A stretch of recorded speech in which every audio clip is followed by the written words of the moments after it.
Sementara semakin dalam titik yang ditinjau, itu semakin besar tegangan yang disebabkan oleh berat sendiri tanah. Jadi berbanding terbalik antara berat di permukaan dan berat sendiri tanah.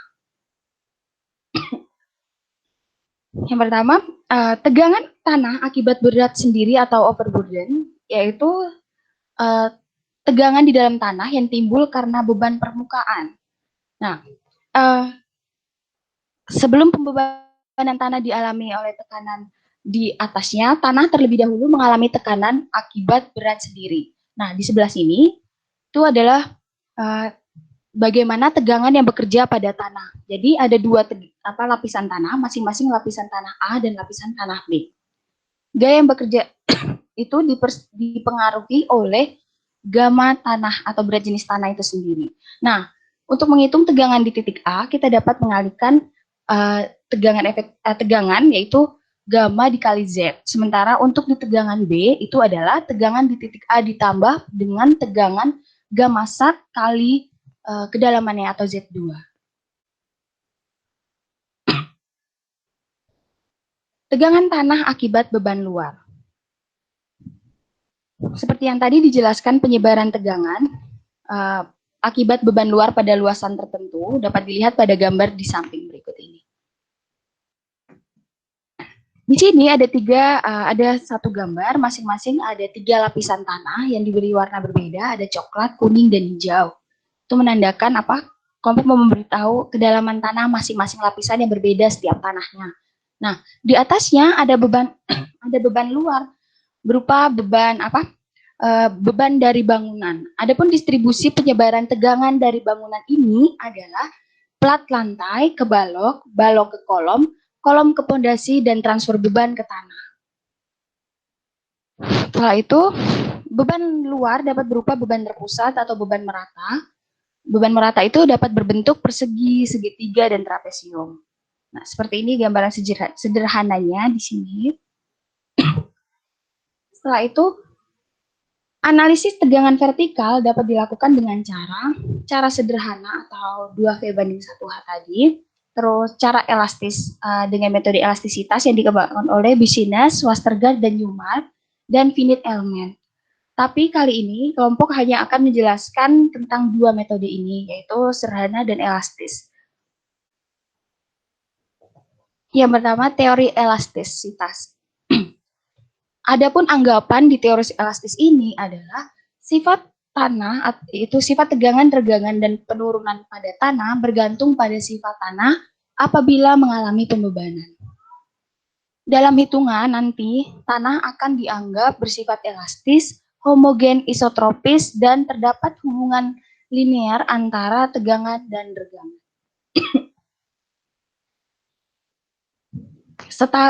Secara matematis, regangan volumetrik material itu dapat ditulis seperti ini, yaitu delta V berbanding per V sama dengan 1 dikurang 2 mu dibagi elastisitasnya. Terus tegangan X tambah tegangan Y dan tambah tegangan Z. Terangannya, ya. Teori tegangan vertikal, yang pertama teori Business, yaitu Business memberi batasan atau anggapan yang dipakai selama perhitungan nanti. Yang pertama, tanah bersifat elastis, homogen, dan isotropis. Yang kedua, tanah tidak memiliki berat. Yang ketiga, hubungan tegangan regangan bergantung pada hukum Hooke. Yang keempat, distribusi tegangan akibat beban yang bekerja tidak bergantung pada jenis tanah. Yang kelima, perubahan volume tanah diabaikan. Yang keenam, distribusi tegangan simetri terhadap sumbu vertikal Z. Yang ketujuh, tanah sedang tidak mengalami tegangan sebelum beban Q diterapkan. Yang pertama, beban titik. Business memberikan persamaan penyebaran akibat pengaruh beban titik.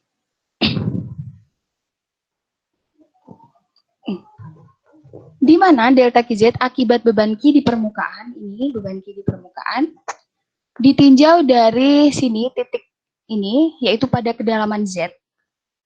Di mana rumusnya adalah besar tegangan di titik Z, maaf teman-teman, di sini ya, ini titik Z-nya, itu dapat dihitung dengan rumus 3Q per 2PZ kuadrat dikali dalam kurung 1 per 1 tambah R per Z kuadrat pangkat 5 per 2.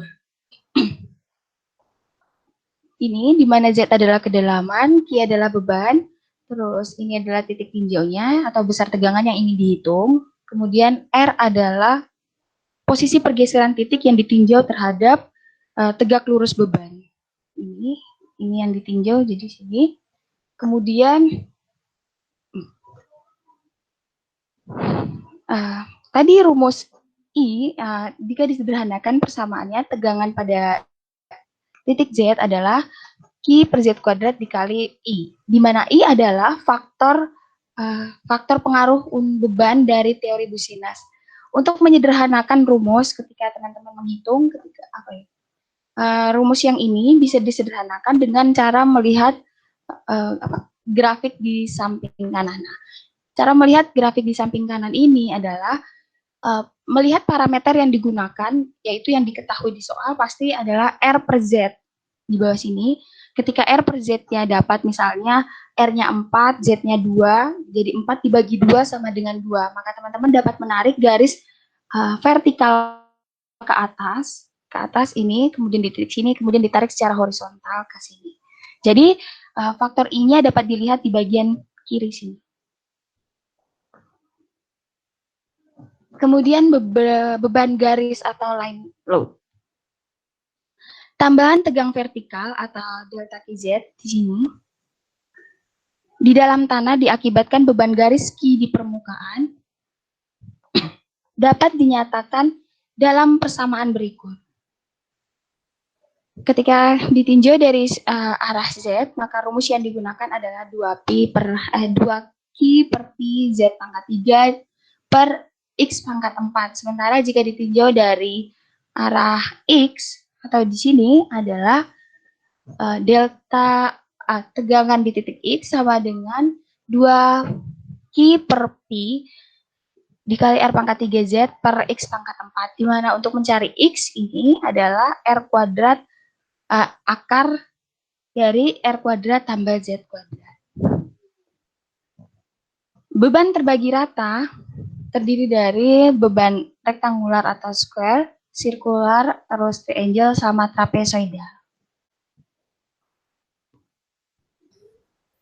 Oke, selanjutnya beban terbagi rata rektangular. Hasil penjabaran teori Businas yaitu delta tegangan Z sama dengan Q kali I. Dengan Q adalah tegangan akibat beban pondasi dan I nilai faktor pengaruh. Nah, untuk menghitung I-nya sendiri bisa menggunakan rumus di bawah ini. Next. Nah, ini ada contoh sebuah beban merata dengan ukuran 9 kali 6 dengan kedalaman yang ditinjau yaitu Z 3 meter dengan M sama dengan B per Z yaitu 2 dan N sama dengan L per Z sama dengan 3. Nah, untuk cara mudahnya mencari I bisa menggunakan diagram di samping ini. Cara pertama yaitu dengan memberikan nilai N. Nilai N yaitu 3, lalu ditarik secara vertikal ke titik M, lalu ditarik secara horizontal untuk mendapatkan nilai I, yaitu I-nya didapat sekitar 0,235. Next. Selanjutnya, sirkular. Dengan integrasi dari persamaan beban titik, dapat diperoleh besarnya tambahan tegangan di bawah pusat pondasi lingkaran dengan beban yang terbagi rata pada luasnya. Lalu persamaannya yaitu sebagai berikut.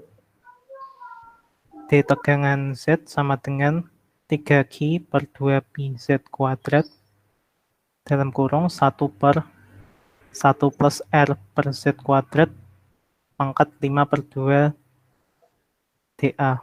Next. Karena dA sama dengan R per theta dr merupakan integrasi persamaan tegangan akibat beban terbagi merata, yaitu delta tegangan Z sama dengan Q dalam kurung 1 kurangi 1 per 1 plus R per Z kuadrat pangkat 3/2 sama dengan Q kali E, dengan E adalah 1 min 1 per plus 1 plus R per Z kuadrat pangkat 3/2. Next. Untuk titik selain di bawah pusat lingkaran dapat menggunakan chart dari Forster dan Alvin seperti gambar di samping. Ini ada contoh yaitu dengan Z 6 meter, R 2 meter, dan X-nya 2 meter. Nah, ini lalu kita hitung terdapat parameter Z per R yaitu 3 dan X per R sama dengan 1.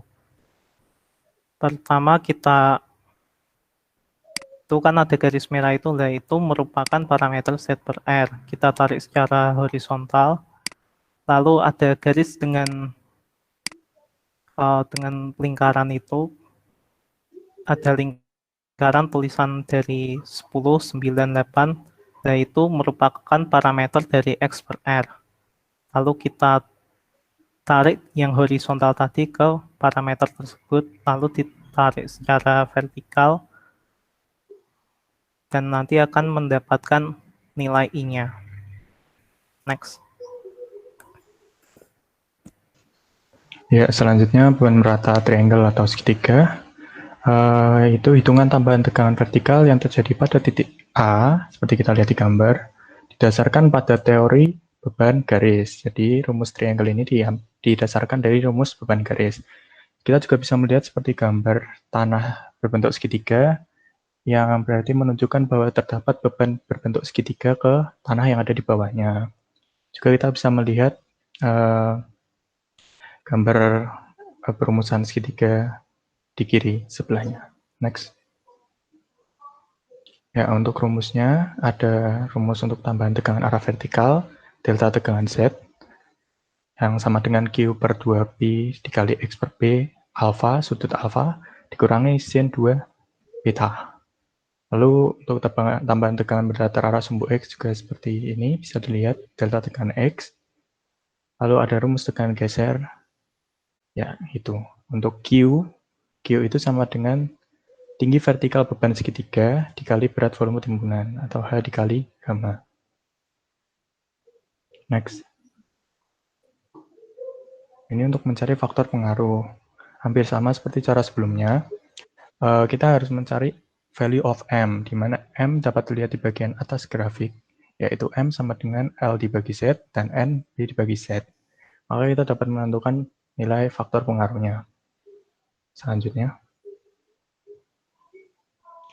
Beban merata trapezoidal atau trapesium. Nah, seperti dilihat pada gambar ada A, B, C. Ini tegangan pada titik A ekivalen atau sama dengan tegangan akibat beban pada gambar B dikurangi pada gambar C, yang berarti segitiga dikurangi segitiga kecil menjadi sebuah bentuk trapesium. Untuk rumusnya dapat dilihat delta tegangan Z sama dengan Q per P di dalam kurung A plus B, seperti pada gambar, lebar bagian atas, dibagi A, dikali sudut alfa 1 ditambah sudut alfa 2, dikurangi B per A, alfa 2. Next. Nah, untuk mencari nilai faktor pengaruh juga dapat menggunakan grafik seperti ini. Kita dapat lihat, menyesuaikan B dibagi Z dengan angka sesuai soal, dan A dibagi Z, maka kita dapat menentukan nilai I. Oke, selanjutnya. Ya, kita masuk ke teori Newmark. Pada tahun 1942, Newmark membuat sebuah diagram pengaruh untuk menentukan besar kenaikan tegangan vertikal dengan membuat lingkaran-lingkaran yang sepusat. Next. Nah, rumus awal Newmark ini didasari dari beban terbagi ratanya lingkaran. Seperti berikut. Selanjutnya. Nah, rumus tersebut, beban terbagi lingkaran itu dapat diubah menjadi R per Z sama dengan akar 1 dikurangi delta tegangan Z per Q pangkat minus 2 per 3 dikurangi 1, di mana nilai R per Z jari-jari lingkaran ini dan delta GZ per Q ini merupakan besaran yang tidak memiliki dimensi. Dan delta tegangan Z dibagi Q menjadi sebuah angka 0, 0,1, 0,2 hingga 1, di mana ada 9 angka yang menandakan bahwa terdapat 9 lingkaran. Selanjutnya. Nah, kiri ini adalah gambar diagram teori Newmark. Nah, nilai pengaruh atau I, faktor pengaruh, diberikan oleh 1 per N, di mana N itu adalah jumlah elemen yang terpotong oleh garis lewat pusat lingkaran dengan lingkarannya. Jadi, karena ada 9 lingkaran, maka akan terdapat 200 elemen, yang menandakan bahwa menjadi 1 dibagi 200, 1 dibagi N, sama dengan 0,005. Itu adalah faktor pengaruhnya. Next. Nah, di sini kita bisa menentukan besar tegangan vertikal dengan mengikuti langkah-langkah yang telah ada. Yang pertama, kita harus mengetahui kedalaman Z yang akan dihitung tegangannya. Untuk mempermudah, silahkan buat skala AB sama dengan Z.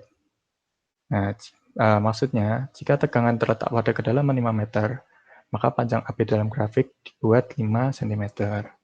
Next. Lalu kemudian gambar tenda fondasi sesuai dengan skala panjang satuan garis AB.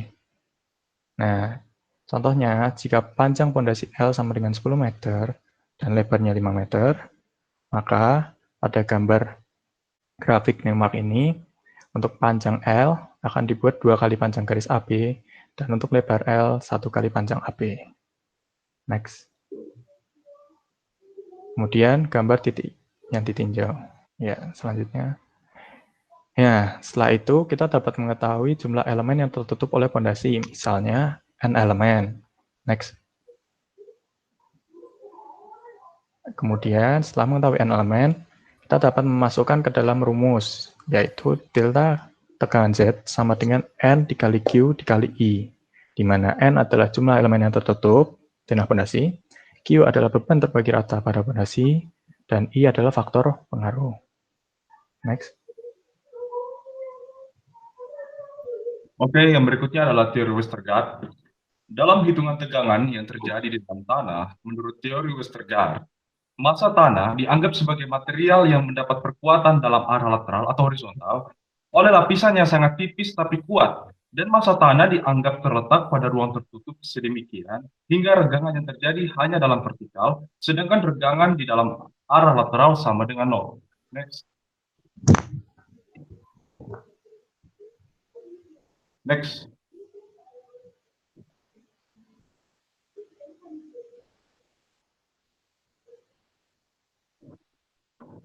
Next lagi sekali. Oke, Westergaard memberikan pemecahan cara hitungan tambahan tegangan di sebuah titik di dalam tanah akibat beban titik di permukaan yang dinyatakan oleh persamaan sebagai berikut. Jadi teman-teman di sini ada 3 persamaan, sebenarnya sama semua, akan tetapi persamaan yang ketiga itu adalah bentuk final dari persamaan yang pertama, di mana persamaan pertama adalah total tegangan vertikal pada kedalaman Z sama dengan Q dibagi mu dikali P Z pangkat 2 dan seterusnya. Nah, di persamaan kedua itu mu-nya menjadi 0, variabel mu-nya menjadi 0. Kenapa? Karena tadi sempat saya singgung bahwa untuk metode teori Westergaard itu dia itu arah regangannya atau di dalam arah lateralnya itu regangannya itu sama dengan 0, sehingga mu-nya itu menjadi sama dengan 0, sehingga ke persamaan 3 tegangan vertikal pada kedalaman Z sama dengan Q dibagi Z pangkat 2 dikalikan I besar W kecil, atau I besar W kecil ini merupakan variabel dari faktor pengaruh beban titik teori Westergaard.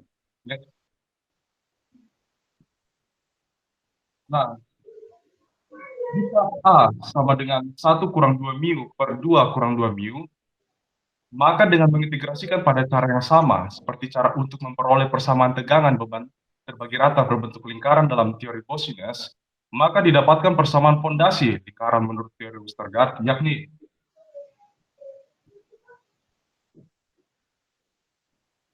total tegangan vertikal pada kedalaman Z sama dengan Q dikali 1 kurang A dibagi R per Z pangkat 2 ditambah A dikurung keseluruhan pangkat 1/2. Atau menjadi R per Z sama dengan akar dari A dibagi 1 kurang total tegangan vertikal dibagi Q pangkat 2 dikurang A. Next. Coba next lagi ya.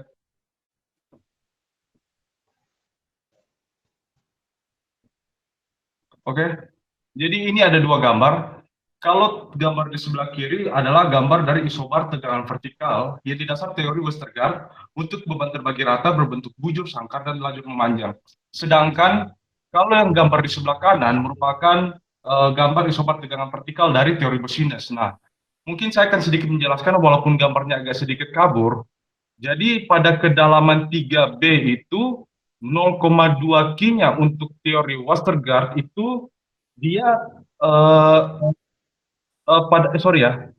saya ulang, pada teori Bosines di kedalaman 3B itu nilai tegangan vertikalnya 0,2 Q. Sedangkan di teori Westergaard itu 0,2 Q-nya itu tidak sampai di kedalaman 3B. Sehingga seperti yang disinggung L tadi di awal bahwa semakin dalam titik yang ditinjau, maka semakin besar tegangan dari berat sendirinya tanah. Nah, makanya dalam praktek itu lebih banyak menggunakan teori Bosines dibandingkan teori Westergaard ini. Next. Oke, selanjutnya metode penyebaran beban 2V banding 1H. Metode ini merupakan cara sederhana untuk menghitung tegangan vertikal akibat suatu beban permukaan pada kedalaman tertentu. Ya, bisa dibilang ini cara paling sederhana dari beberapa teori yang sudah dijelaskan tadi. Metode ini merupakan pendekatan empiris dengan anggapan bahwa bidang di mana beban yang bekerja bertambah luasnya secara sistematis terhadap kedalaman. Nah, di situ terdapat sebuah beban P pada bisa dibilang seperti pondasi itu dengan perbandingan kemiringan 2:1 dengan kedalaman Z. Nah, tegangan kontaknya bisa dituliskan dengan P per B kali 1. Atau juga bisa ditulis sama tegangan pada kedalaman Z sama dengan tegangan 0 dikali B kali 1 per B plus Z kali 1. Lalu tegangan pada permukaan, tegangan nolnya itu dicari dengan cara P per B kali L, dan tegangan pada kedalaman Z-nya bisa dicari dengan tegangan 0 dikali B kali L per B plus Z dikali L plus Z. Next. Nilai tambahan tegangan vertikal dinyatakan oleh persamaan berikut. Nah, untuk pondasi 4 persegi panjang bisa dituliskan dengan rumus delta tegangan Z sama dengan Q per L plus Z kali B plus Z. Atau bisa ditulis juga dengan Q kali L kali B per L plus Z kali B plus Z. Untuk pondasi jalur memanjang digunakan yaitu Q kali B per B plus Z dengan keterangan yang tertera di layar. Next. Penyebaran tegangan pada tanah berlapis. Pada gambar di samping terdapat tanah berlapis. Tiap lapis memiliki elastisitas yang berbeda. Bila di permukaan bekerja beban tertentu, pengaruh lapisan keras lebih keras di atas adalah mereduksi atau mengurangi konsentrasi tegangan pada tanah di bawahnya. Next. Ini daftar pustaka referensi yang kami gunakan. Dan terima kasih telah nyimak. Berikutnya ada video yang akan di-share oleh Eldisya. Oke, berikut adalah video animasi beban berbentuk lingkaran di permukaan.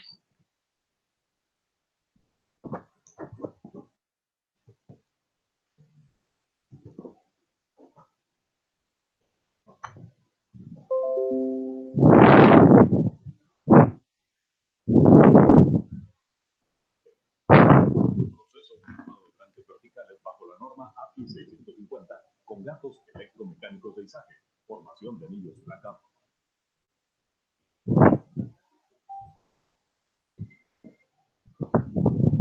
Nah, ini teman-teman, kalau misalnya tadi teori Business mengatakan bahwa ada beban di permukaan yang berbentuk lingkaran. Nah, biasanya aplikasi di kehidupan sehari-hari itu adalah di tangki minyak Pertamina berbentuk lingkaran.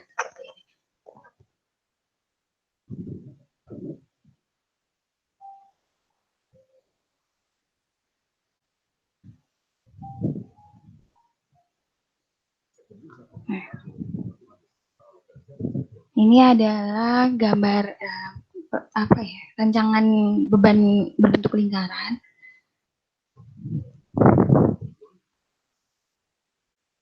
Mencari titik tengah seperti tadi, beban lingkaran yang efektif dihitung di tegangan dihitung di titik tengah tepat di bawah lingkaran.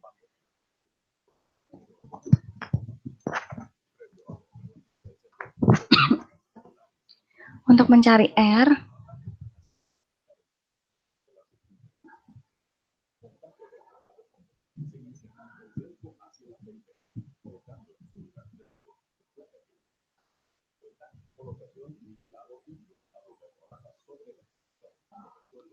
sementara grafik yang tadi digunakan itu untuk faktor IB-nya adalah untuk menghitung persebaran selain di titik tengah.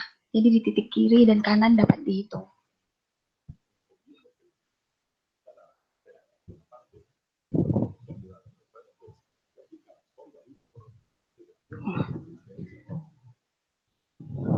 Kurang lebih aplikasi beban lingkaran adalah seperti pada video ini. Sementara untuk video aplikasi pembebanan berbentuk trapezoidal itu, maaf teman-teman, kita belum menemukan, tapi teman-teman dapat membayangkan tadi seperti presentasi dari Zaka.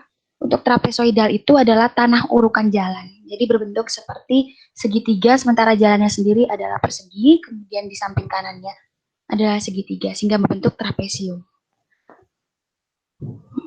Mungkin itu dari kelompok distribusi tegangan. Selanjutnya kami serahkan ke Bu Maria. Terima kasih Bu Maria, teman-teman. Oke, terima kasih Elisha dan kelompok distribusi tegangan. Ya,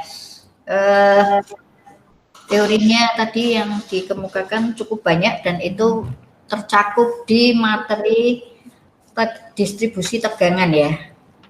Di materi distribusi tegangan itu tadi semuanya ada distribusi tegangan dalam tanah atau dalam massa tanah ya. Dari yang teori paling sederhana ya sampai yang tadi perbandingan horizontal terhadap vertikalnya. Lalu coba nanti kita akan diskusi kembali ya perbedaan secara prinsip. Tadi ada tegangan vertikal dari berat sendiri tanah, kemudian versus tegangan yang muncul akibat beban luar atau beban di atas permukaan tanah. Oke, untuk para mahasiswa, silakan kalau ada pertanyaan supaya kita bisa berdiskusi di materi distribusi tegangan. Silakan, ada pertanyaan? Saya Bu Maria. Oke, silakan Agung. Saya mau menanyakan tadi kan dijelaskan bahwa itu di materi PPT distribusi tegangan itu kan ada yang mencari rumus beban titik kalau nggak salah. Nah, itu mencari rumus beban titik itu kan ada yang berbentuk tadi trapezoidal, terus trapesium, persegi panjang dan lain-lain. Nah itu kan kalau nggak salah tuh aku lihat tuh Bu Mar itu kan mengacu pada grafi ya. Apakah harus selalu mengacu pada grafi atau enggak ya untuk mencarinya? Gitu. Soalnya aku lihat tadi di rumus itu kok mencari beban titik itu misalnya kayak trapezoidal, terus trapesium itu aku melihat ada grafik-grafik gitu. Apakah harus mengacu pada grafik atau enggak? Itu doang. Oke, jadi menghitungnya apakah harus pakai grafik atau ada rumusnya ya, gitu ya Agung ya. Iya, Bu. Oke, silahkan. Kelompok dari distribusi. Oke. Saya coba ya, Bu. Oke, silahkan. Oke, pertama kelompok tadi, apa ya? Kita punya beberapa grafik. Ada grafik untuk menentukan beban titik trapesium, terus rektangular, sikular.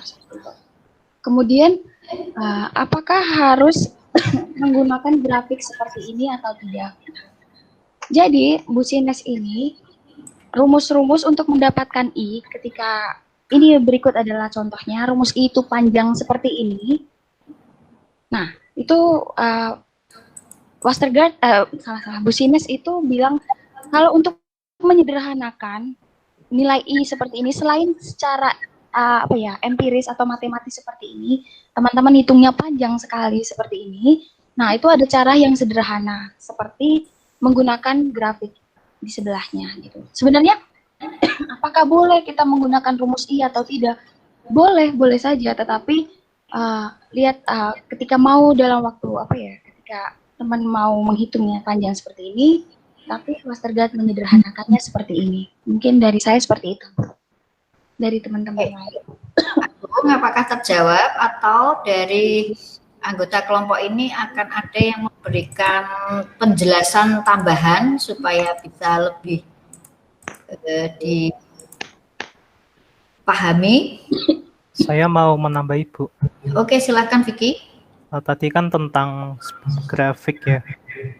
Dan apa itu bentuk-bentuknya lah, itu kita menghitungnya itu tidak mengacu dari grafik pembebanannya, bukan masalah di grafik pembebanannya, tapi di masalahnya itu beban permukaannya itu nanti bentuknya seperti apa. Nah, itu nanti bisa digunakan beberapa teori yang tadi digunakan, ada rectangular, circular, itu tergantung permukaannya seperti apa bebannya. Itu Bu yang mau saya tambah. Oke. Apakah penjelasan dari kelompok ini bisa dipahami, Agung? Oh, bisa Bu. Berarti itu berdasarkan dari luas jenis penampangnya, kayak tadi bentuknya rectangular terus trapesium itu untuk mencari nilai I-nya itu harus memakai grafik. Itu berdasarkan dari jenis penampangnya seperti apa gitu.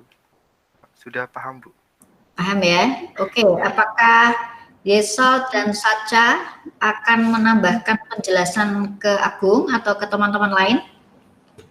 Mungkin menambahkan sedikit, Bu. Oke, silakan. Jadi sama seperti yang dijelasin L, grafik ini untuk mempermudah ya. Misalnya di mana value of n sama m-nya ini tidak ada di grafik, koma, sangat jelek angkanya, maka kamu bisa menggunakan rumus yang di depan. Karena akan sulit menentukan lewat grafik kalau angkanya tidak sesuai dengan yang di grafik. Itu aja sih, Reksa. Oke, cukup jelas ya untuk tambahan ininya. Jelas, Bu. Oke, ada lagi? Ya, ada lagi selain Agung? Saya Bu mau bertanya. Silakan Calvin. Tadi ini kan dijelaskan di PPT itu ada beberapa teori, dari teori Business, Newmark, itu kalau nggak salah ada 3 atau 4. Yaitu di setiap teori itu kan menjelaskan cara mencari, kalau tidak salah saya tadi lihat itu delta sigma Z, delta sigma X, dan lain-lain. Itu kan yang dicari M bersama. Lalu pertanyaan saya, kalau misal kita ingin menyelidiki atau misal ada soal gitu, kita harus memakai cara yang mana gitu? Itu pertanyaan saya. Oke, silakan dari kelompok distribusi tegangan. Ada yang akan menjawab pertanyaannya Calvin? Ya, mungkin saya akan coba menjawab, Bu, pertanyaan dari silakan ya, Yesal. Mungkin saya sudah sempat singgung di bagian materi yang saya sampaikan bahwa tentang tegangan vertikal tadi. Nah, kalau untuk teori, saya akan menambahkan lagi, teori Westergaard itu, dia itu metodenya dipakai untuk jenis tanah yang isotropis, ataupun juga yang tanah seperti tanah lempung, lapisan tanah lempung, lapisan pasir yang berselang-seling. Nah, sedangkan kalau untuk metode dari teori Business, dia itu digunakan untuk kondisi tanah yang bersifat elastis, homogen, atau kebalikan dari anisotropis, yaitu isotropis sendiri. Nah, mungkin yang lain itu adalah kalau teori Business itu tegangan vertikalnya dia berada di dalam arah sumbu Z. Kalau tidak salah ya. Mungkin itu aja yang saya sampaikan.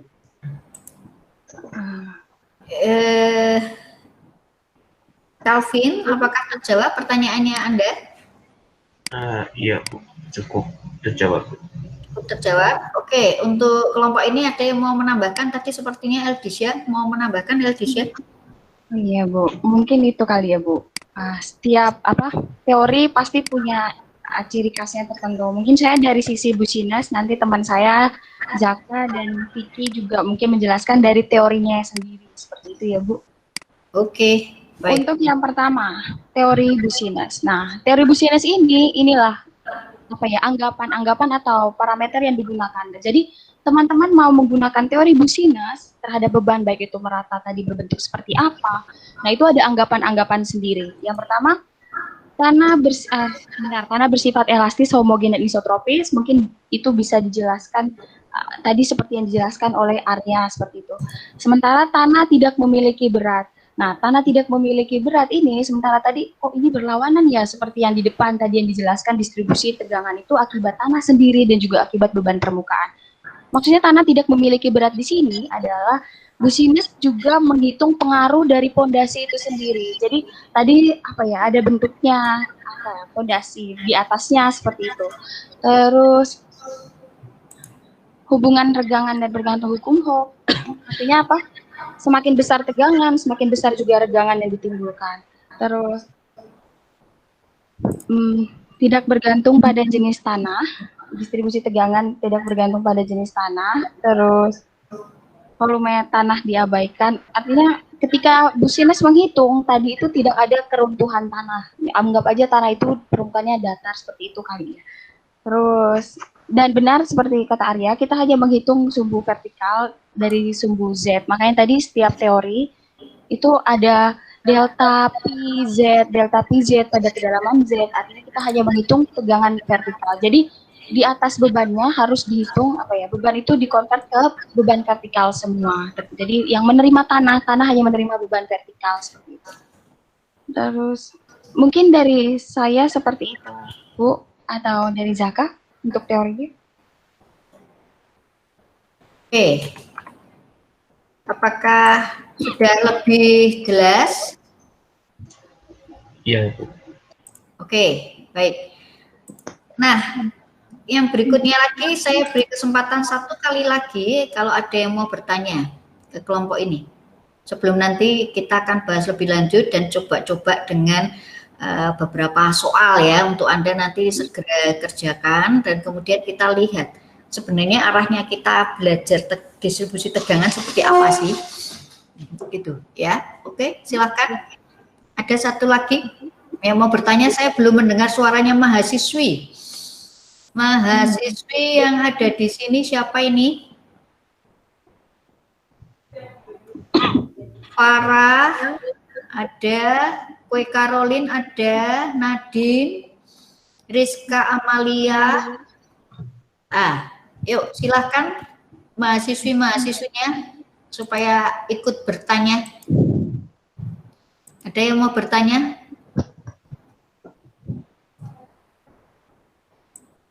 Halo, adakah untuk mahasiswi? Tidak ada. Rizka Amalia, halo Rizka. Anda sepertinya ada di kelas fondasi juga ya? Tidak ada pertanyaan? Farah, ada pertanyaan Farah? Dari saya belum ada. Dari Farah belum ada. Lalu Kue Caroline? Ada pertanyaan? Mungkin mau tanya sedikit, Bu. Oke, silakan Caroline. Jadi mau tanya, kalau kemarin kan juga sudah buat ringkesan tentang distribusi tegangan ini ya. Terus dari yang saya pahami itu, kalau tiap tanah tuh mungkin teorinya yang dipakai beda-beda ya. Benar nggak ya? Terima kasih. Teorinya tanahnya beda, rumusnya beda gitu ya maksudnya ya, Caroline ya?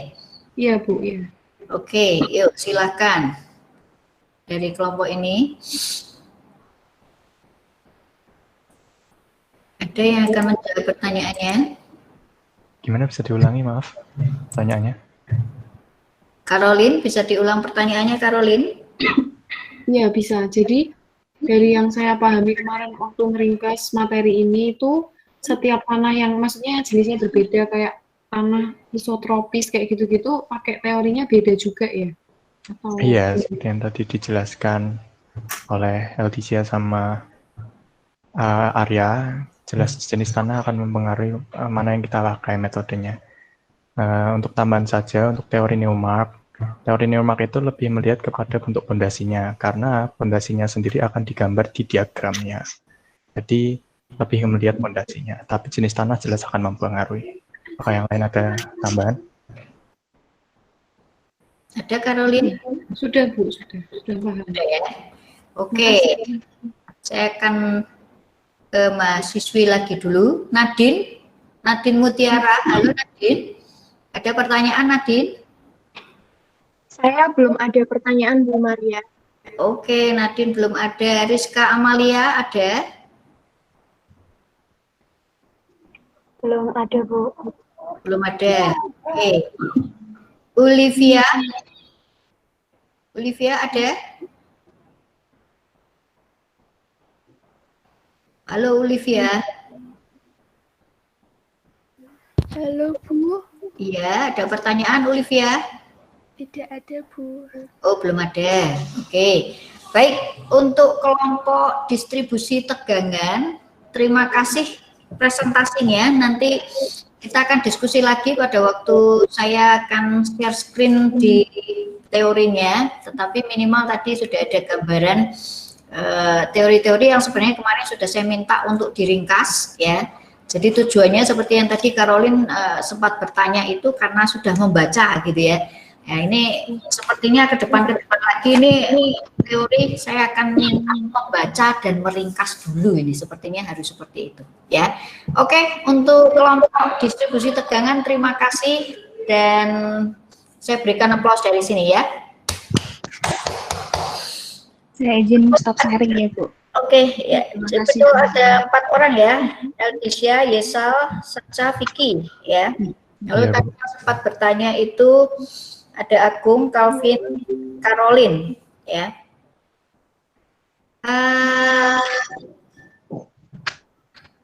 Nah, sekarang kita akan berdiskusi lebih lanjut kenapa kok kita belajar tentang distribusi tegangan.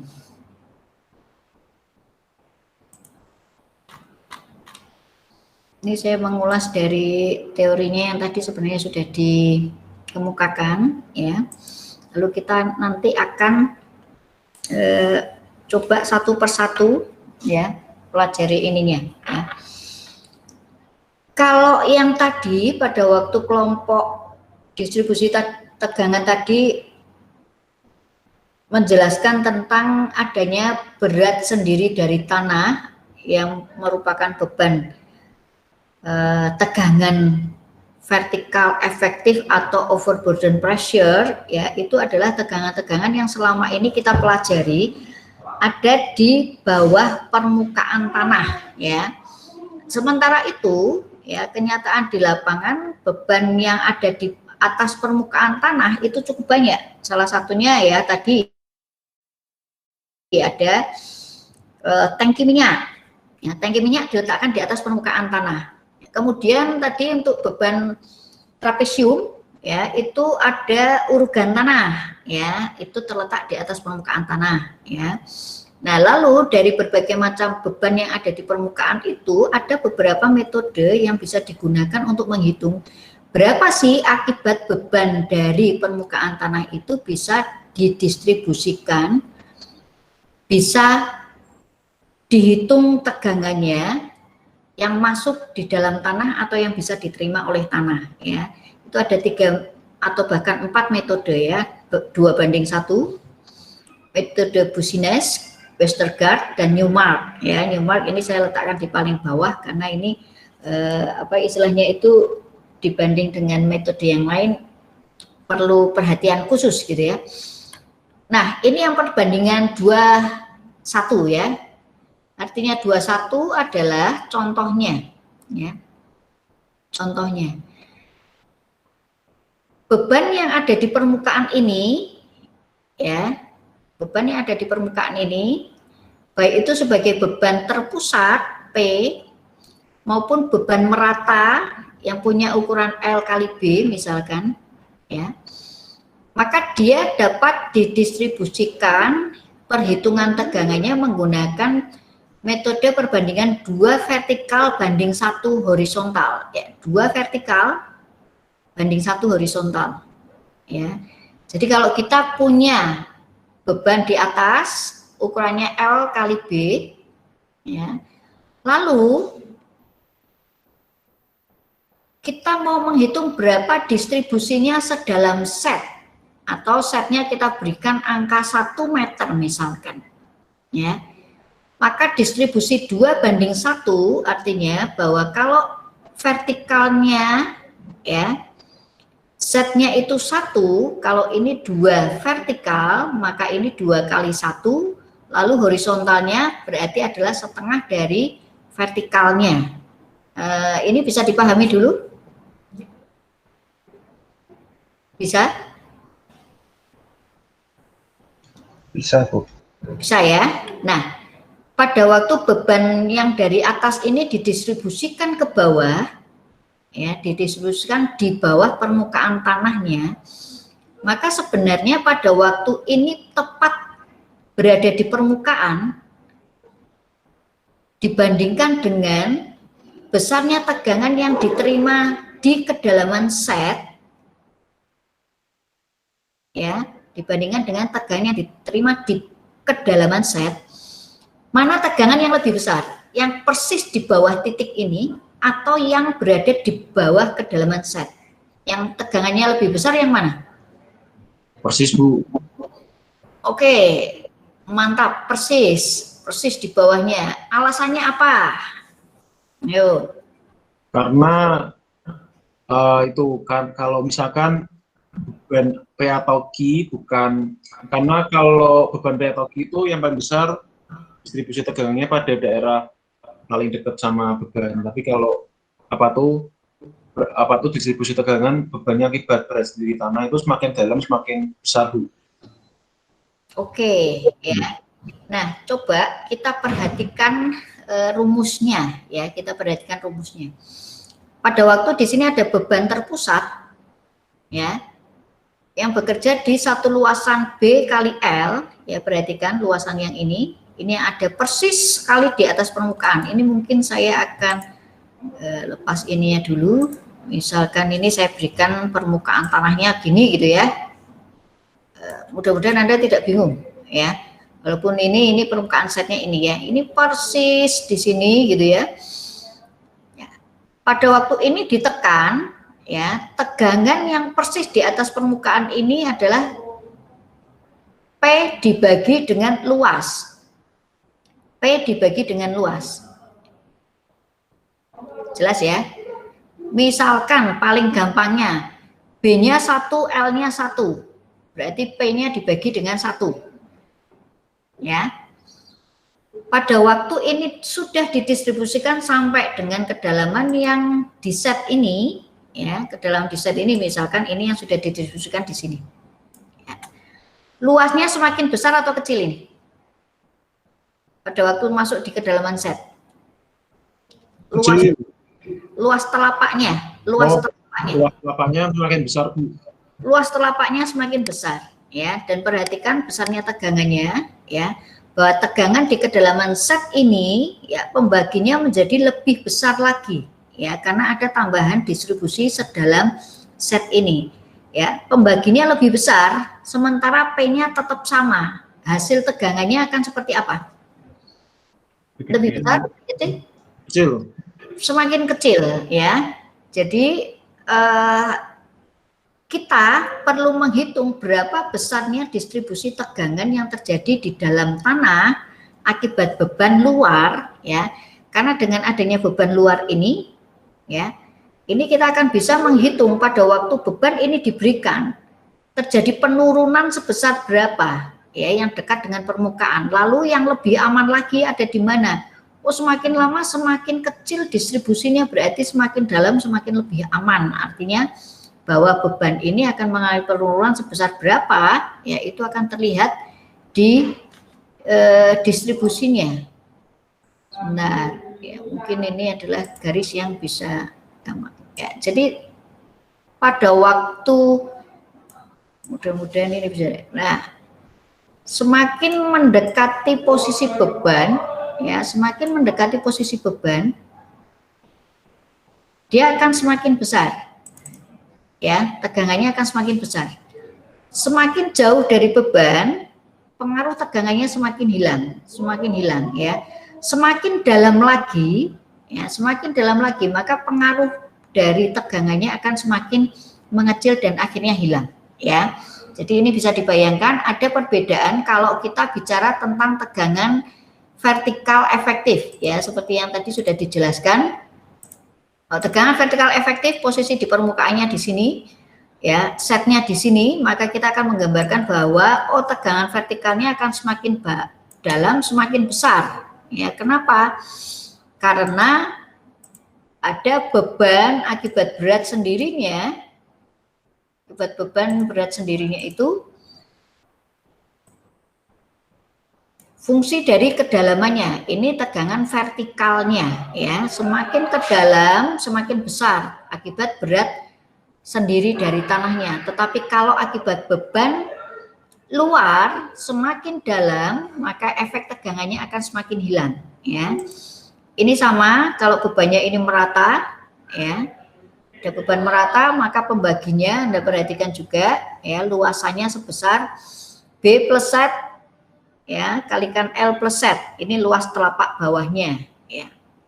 Oke ya, jadi saya berharap Anda bisa memahami ini ya, setnya ini 2:1-nya ini perhatikan, sehingga kalau saya berikan B di sini maka lebar dasarnya akan berubah sebesar apa ya, lebar dasarnya akan berubah sebesar apa, ini tergantung dari setnya ya, 2:1 itu tergantung dari ini. Nah, beban titik seperti tadi, nanti kita akan coba latihan supaya Anda bisa dapat gambaran ya.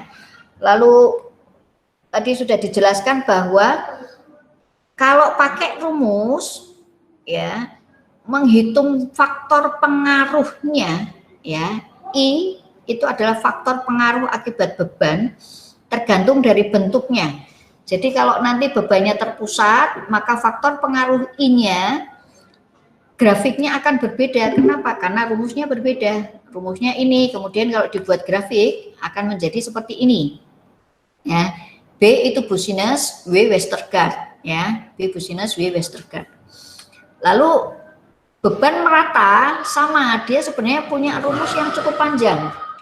Dia punya rumus yang cukup panjang dan kemudian digambarkan grafiknya seperti ini. Ya.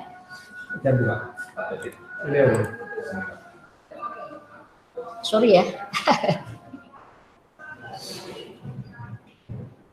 Oke, sorry. Saya lanjutkan ya.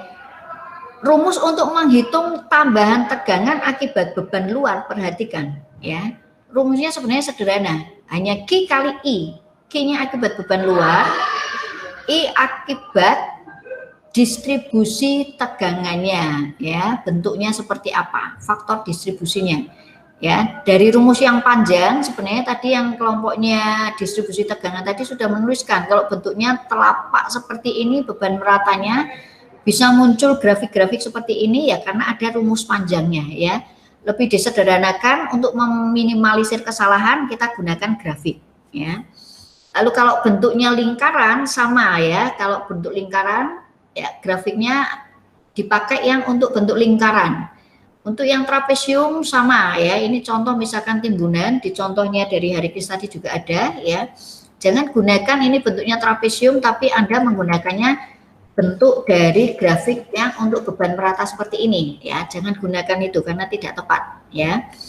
Nah, jadi sebenarnya cukup sederhana untuk menghitung beban-beban ini ya.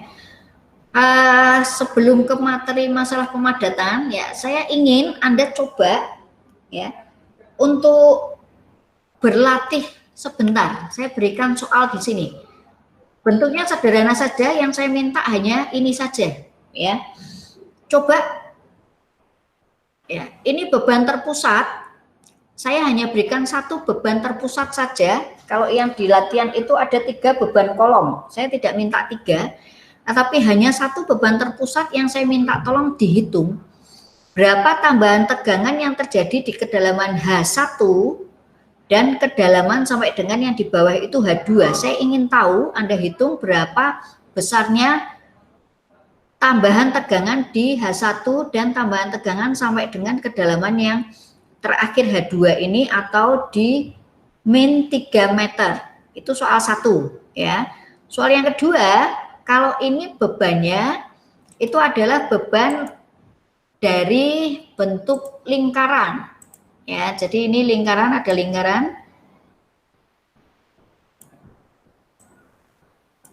Nah, lingkarannya seperti ini ya.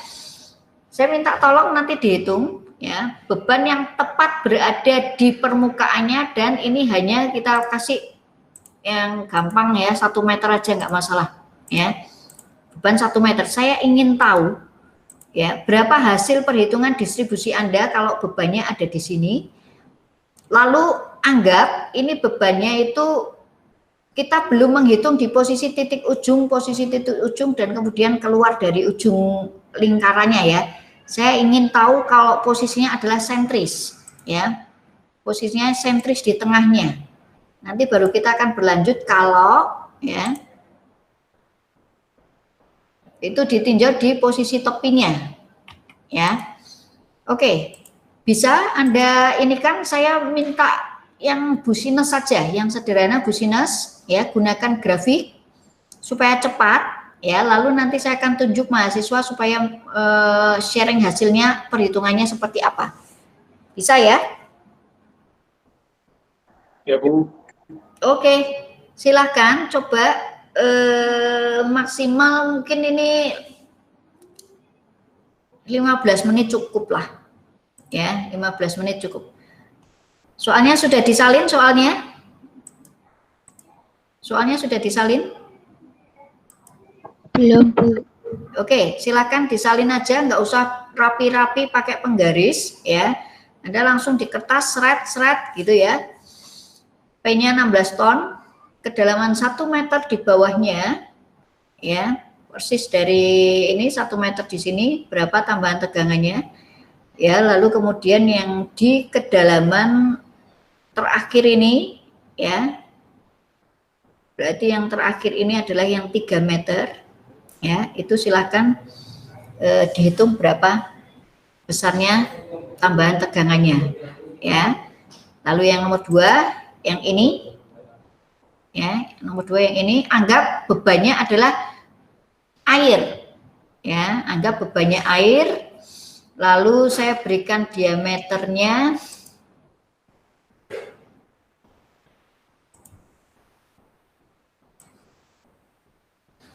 dan tingginya. Nanti Anda bisa hitung berapa volumenya dan kemudian berapa beratnya ya. Oke. Ya, diameternya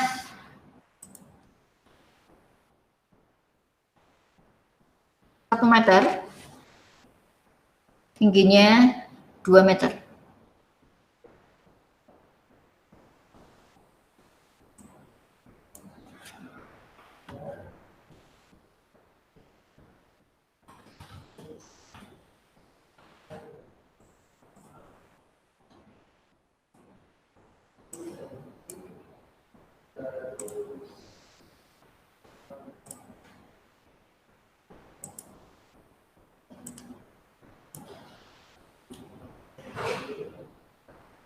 diameternya 1 meter, lalu tinggi dari ini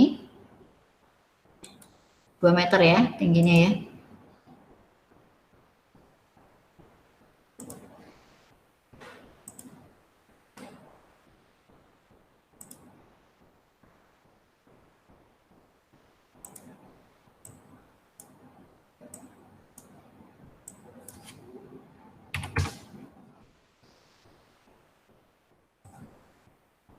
Tinggi tangkinya 2 meter, isinya air.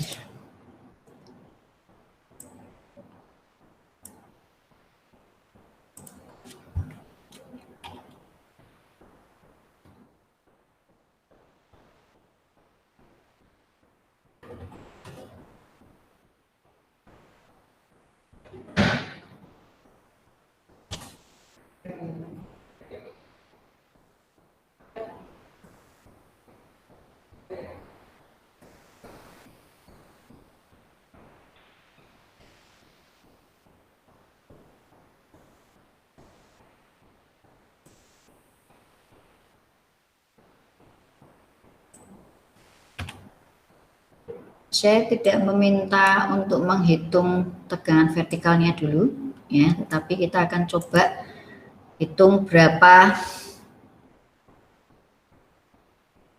distribusi tegangan akibat beban luar.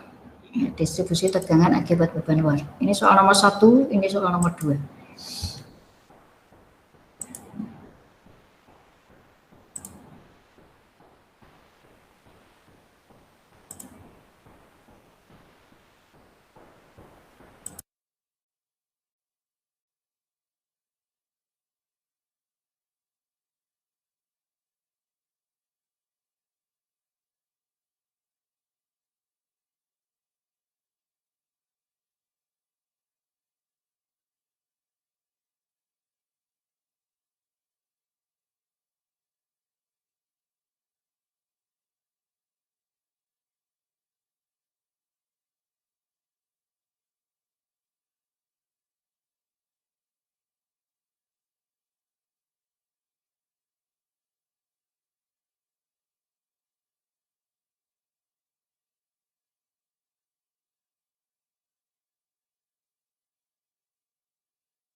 Ada yang sudah selesai nomor 1?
Halo, ada yang sudah selesai?